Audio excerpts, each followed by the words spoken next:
unlock the speed limit on the Platypus e-bike.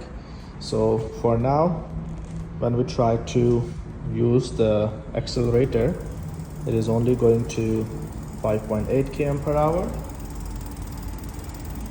Now we're gonna unlock the speed.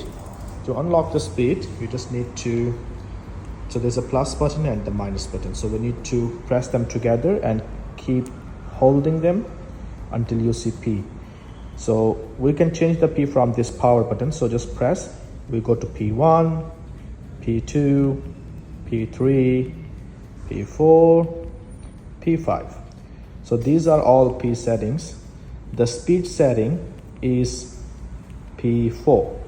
It is on 25. We will just put 1 plus 26. It can even go until 30, but it will just unlock the speed. Once we do 26 or 27, whichever you feel like, the speed limit is now unrestricted. So we're just gonna use now on gear 1. I'm just gonna press the accelerator.